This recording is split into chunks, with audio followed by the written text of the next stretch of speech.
When it comes to American politics, few figures can stir up as much controversy and admittedly cringe-worthy laughs as Kamala Harris and Donald Trump. Now, the two may stand on the opposite ends of the political spectrum, but one thing they share is a penchant for gaffes that leave both fans and critics scratching their heads. Let's start with Vice President Kamala Harris, who has been called out for her baffling word salads and her circular statements. In one memorable instance, Kamala Harris was talking about the significance of the passage of time. Doing a tour of the library here and talking about the significance of the passage of time, right? The significance of the passage of time. So when you think about it, there is great significance to the passage of time in terms of what we need to do to lay these wires, what we need to do to create these jobs. And there is such great significance to the passage of time when we think about a day in the life of our children. Now, one might expect some poetic or profound insight, but instead she repeated the significance of the passage of time 4 times in a matter of seconds. The significance of the passage of time, right? She mused. So, when you think about it, there is great significance to the passage of time. With her characteristic smile and her empathetic hand gesture, it seemed that she was determined to try and convince us of a concept so obvious that it hardly needed mentioning. The clip went viral, with social media lighting up in mockery of her very oddly circular way of making a point. One can only wonder whether Kamala Harris thinks it's the repetition rather than the clarity that makes a point hit home. But Kamala Harris's verbal fumbles don't stop there. In another recent event, she introduced herself by saying, "My pronouns are she, her, and I am a woman sitting at a table wearing a blue suit." Good afternoon. I want to welcome these leaders for coming in to have this very important discussion about some of the most pressing issues of our time. I am Kamala Harris. My pronouns are she and her. I am a woman sitting at the table wearing a blue suit. This self-introduction, laden with what she likely thought was relatable inclusivity, became the butt of endless jokes. I mean, to many, it seemed that she was kind of embracing the performative nature of identity politics to an almost satirical degree. Here was the Vice President of the United States reduced to a very awkward gender presentation, as though she were at a college diversity woke workshop instead of addressing the American public. Then, of course, we have Donald Trump. Admit it, you missed him when he wasn't on social media. He's the figure who has, over the years, elevated the gaffe to something of an art form. Known for his very brash and often unscripted speaking style, Donald Trump's blunders are as unforgettable as in some cases they are cringe-inducing.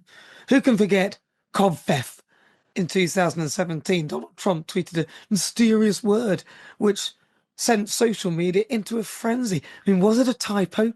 Was it a secret code? Gaffes? Theories abounded about. No answer was forthcoming, and eventually gaffes became a meme of his own, symbolizing Donald Trump's sometimes incoherent relationship with social media. Another classic Trump moment came during his presidency when he expressed surprise at how complicated healthcare policy could be. He said nobody knew that healthcare could be so complicated, seemingly oblivious to the decades-long debates and policy struggles that have plagued the American healthcare system. Loads of politicians have struggled with it for years, and critics pounced. And they were eager to showcase how ignorant Trump appeared on policy matters. And whilst his supporters just shrugged him in, they were used to it, they're desensitized to many of his very offhand comments, it again became another big talking point. And let's not overlook Trump's comments about what became an interpretation of injecting disinfectant to treat COVID-19. It was a bit of a bizarre moment during a White House briefing when he speculated about the potential of using disinfectants by injection inside. We sort of got the point he was trying to make, because this seemed to clear the virus, but obviously it's not a good idea to suggest something like that. Healthcare officials scrambled to kind of undo the damage. Emergency services reported spikes in people calling about using household cleaners to fight the virus.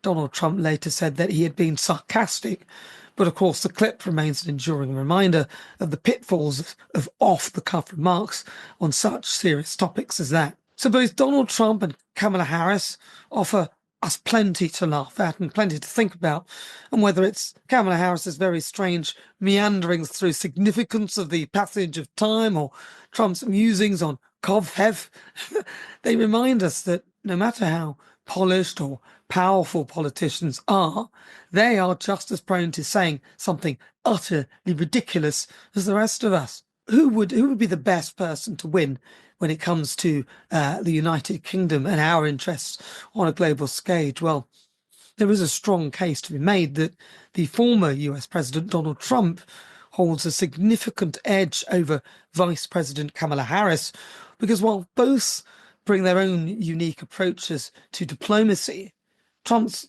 outspoken, no-nonsense style and his prioritization of national interests could be far more beneficial to Britain than Kamala Harris's progressive agenda and her heavily diplomatic rhetoric. Who do you think would be better for the United Kingdom? Well, to start with, Donald Trump's America First philosophy isn't just about the United States. It has in practice shown surprising alignments with UK interests. For example, Trump was and has always been very vocal in his support for Brexit.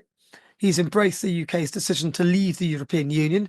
He saw it as reaffirmation of national sovereignty, something that he is championing and has championed loudly and proudly. Donald Trump's enthusiasm for Brexit was backed by his willingness to negotiate a post-Brexit trade deal with the United Kingdom, offering Britain an opportunity to bolster its economy outside of the EU framework.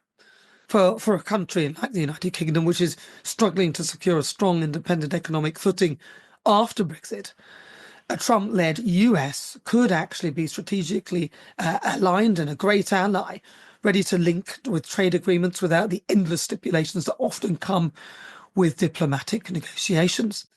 Trump is also a leader who respects the special relationship between the United States and the United Kingdom, a bond that's not just historical, but is also quite strategic.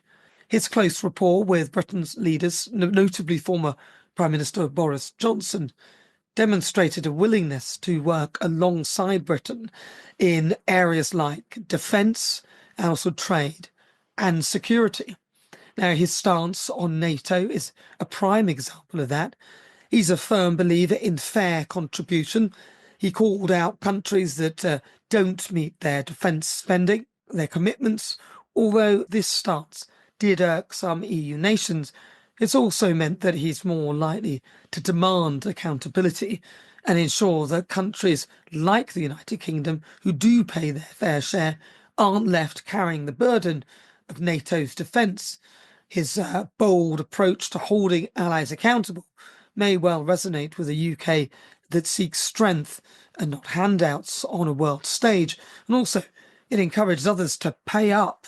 In contrast, Kamala Harris brings an approach that many worry would actually lead to softer, more bureaucratic diplomacy, one that could be hesitant to prioritise direct results-driven negotiations over carefully crafted optics. And as a politician, Kamala Harris has shown herself to be a staunch advocate of progressive policies that may not align with the United Kingdom's more conservative priorities, especially post-Brexit. For example, her views on climate change. Now, whilst it's crucial and may overshadow other pressing matters, leading to increased regulation or limitations on British industries that need room to grow and be competitive, Harris is also highly committed to the kind of multilateral diplomacy that often entangles issues rather than resolves them quickly.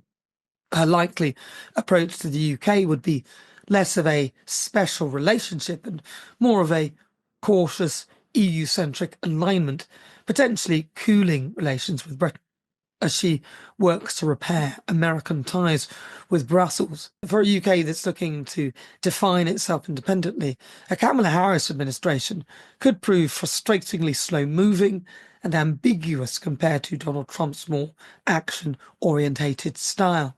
But who would you think would be the best? In my view, in short, Trump's assertive, deal-driven approach would offer the UK a more tangible benefit, from things like strong trade partnerships to robust defence support, without the sort of tangled strings of excessive diplomatic wrangling that Kamala Harris administration might bring. So I think for a Britain in search of independence, stability and a strong, solid footing outside the EU, a Donald Trump-led America might just be the partner that the UK needs.